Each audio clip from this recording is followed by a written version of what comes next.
आज इस वीडियो में हम बात करने वाले हैं अडानी हिंडनबर्ग केस के बारे में। देखते हैं कि ये मार्केट में चल क्या रहा है। कभी भी हिंडनबर्ग आते हैं, अडानी के स्टॉक्स को हिट करते हैं और फंस कौन जाता है? रिटेलर्स। तो वीडियो में हम समझते हैं कि इन्होंने क्या किया है।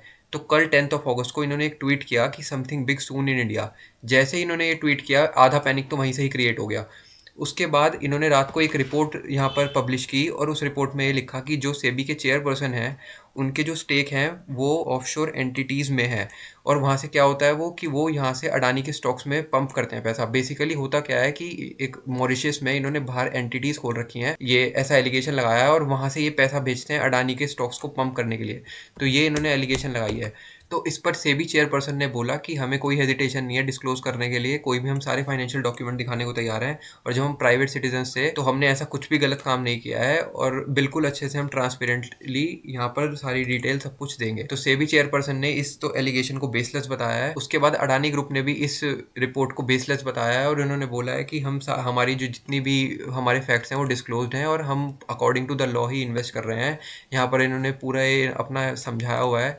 आपको मैं शॉर्ट करके बता देता हूँ जल्दी से कि इन्होंने यही बोला है कि हमने कोई भी लॉज को कंटेम्प्ट नहीं किया है, और हमने अकॉर्डिंग टू लॉ ही सब कुछ इन्वेस्ट किया है। अब क्लैरिफिकेशन तो सेबी के इस तरफ से भी आ गई है, अडानी की तरफ से भी आ गई है, लेकिन एक चीज़ देखने वाली बात ये भी है कि देखिए, ट्विटर हैंडल सेबी का इन्होंने यहाँ पर पोस्ट ही प्रोटेक्ट कर दिया है, मतलब अपना अकाउंट जो है इन्होंने प्राइवेट कर दिया है। तो ये एक थोड़ी गड़बड़ी की बात है। पता नहीं क्यों किया है, क्या रीज़न है इसके पीछे। एक इतना बड़ा इंस्टीट्यूट है और इन्होंने ऐसा किया है, तो मुझे ये बात थोड़ी अजीब लग रही है, पर देखते हैं क्या इंटेंट है इसके पीछे। तो हम स्टॉक्स को डिस्कस करते हैं कि अडानी के स्टॉक्स पर क्या फ़र्क पड़ सकता है। तो जैसा कि आप देख रहे हैं, अडानी एंटरप्राइज में यहाँ पर इनका एक सपोर्ट है 2800 का। अगर ये ब्रीच करता है तो आपको शार्प फॉल दिख सकती है अब अप टू 2400, क्योंकि यहाँ पर आप अगर देखेंगे तो एक गैप पेंडिंग है। तो इस गैप तक स्टॉक आ सकता है, और अगर 2400 ब्रेक हुआ तो 2100 आपको सीधा सीधा टारगेट देखने को मिलेगा यहाँ पर।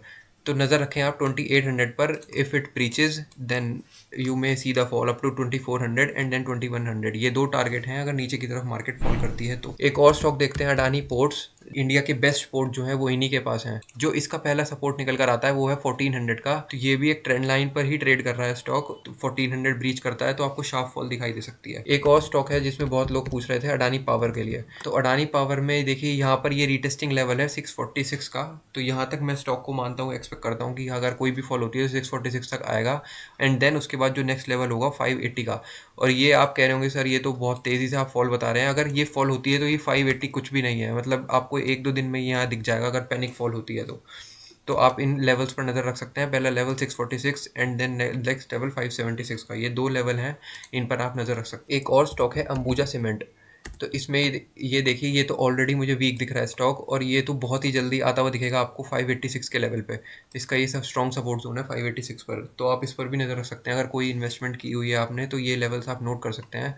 तो आई होप आपको ये वीडियो पसंद आया होगा। अगर ये आपको वीडियो पसंद आया है तो प्लीज़ इस वीडियो को लाइक करना, चैनल को सब्सक्राइब करना, और ये मेरा ट्विटर हैंडल है, आप इसको जाकर भी फॉलो कर सकते हैं ट्विटर पर। यहाँ पर मैं अच्छी अच्छी इन्फॉर्मेशन पोस्ट करता रहता हूँ। Thank you.